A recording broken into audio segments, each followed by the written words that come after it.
So already Twitch is proving to be both an unsafe website and unsafe location. If you haven't heard already, just getting straight to the point.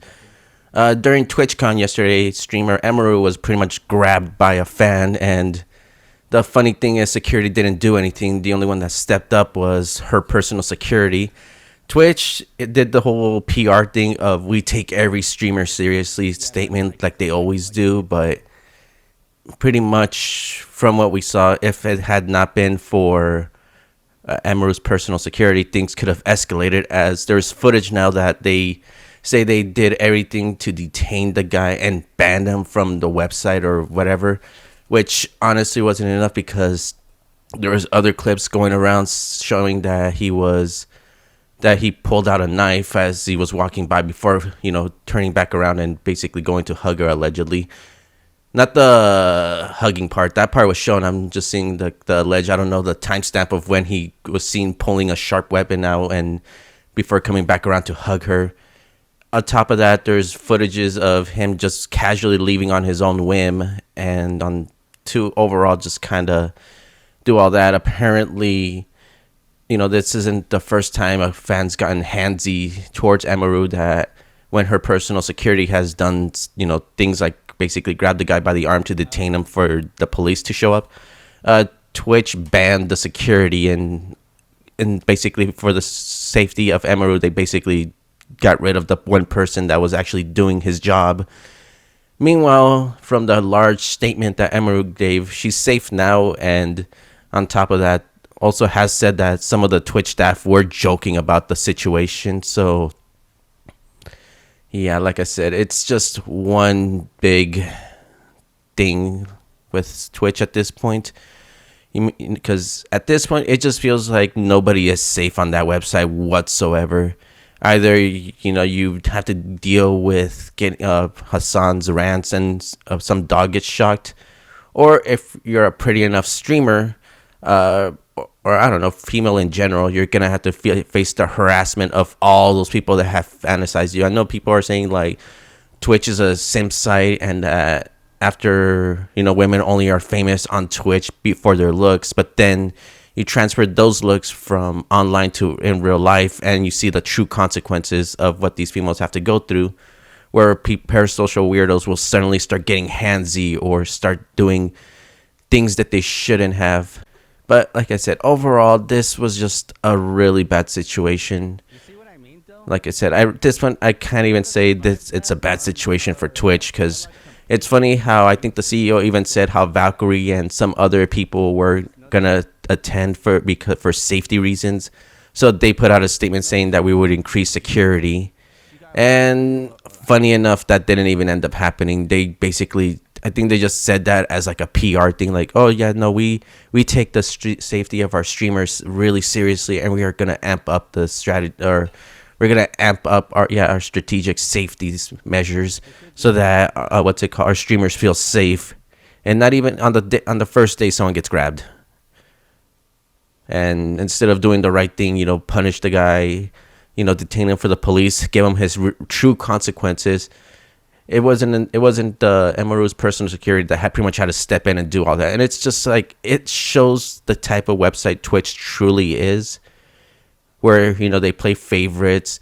They're clearly pushing females over to get famous, but once those female streamers really get famous, they don't really care in real life of what happens to them. I mean, mind you, a similar situation, not similar, but safety situation, was regarding the ball pit of 2022, where one of their big streamers was over there, jumped in the ball pit and pretty much broke her.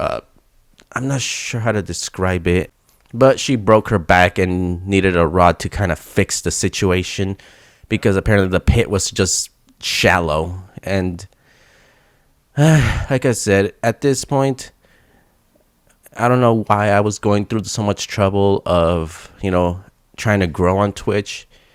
Like I said, for women, I'm pretty sure the dangers is more there. For guys, it's more of a it is what it is situation for us. But it's pretty obvious Twitch isn't the website that it used to be. It's something much worse, where it's kind of like the Wild West, but with the disguise of, yeah, we care about the safety of our staff, our streamers, and all that. There's nothing safe about Twitch. Like I said, online or in real life, there is nothing safe about that website. So with that, the site needs to go at this point. They screwed up worse than or worse than Kick somehow, and they're more lenient on what's allowed on the website. Yet somehow Twitch, with all these added rules, all these stuff to try to keep the website safe, when it comes to in real life meet and greets, they do not care, and it's shown. Because, like I said, they put a long statement just saying, "Oh yeah, we care about the safety of our streamers. We'll be amping up security and all that." And then pretty much after getting roasted by everyone and saying that's not true, look at what happened here and here, they're just moving on as business as usual, just basically posting about different things going on around, like basically saying, "Oh, look at our attend this panel by State Farm, attend this." Like, they only said it because, it got escalated bad, but now the rest of the TwitchCon is just ruined because they couldn't do their jobs right. And instead of doing the right thing and just shutting the place down for safety reasons, they're just going to keep it going. And who knows, like I said, if someone was able to just casually walk up to someone and just, try to force kiss them, then who knows what else can happen at this convention, for the remaining days. Like I said, at this point, Twitch has shown its true colors of what kind of platform it is, and it's one that it's not one I want to be involved with anymore after this. Like I said, they showed their true colors. They pretty much just showed us that, yes, they're willing to make female streamers, pop off and gain followers like on a faster rate than usual. But when it comes to basically meet and greets, yeah, they're on their own. That's pretty much the vibe that Twitch has given. They will basically do whatever they can to make these female streamers grow, become rich. But once they get that huge popularity, yeah, they're on their own safety-wise. That's pretty much the vibe I've gotten just from day one of TwitchCon.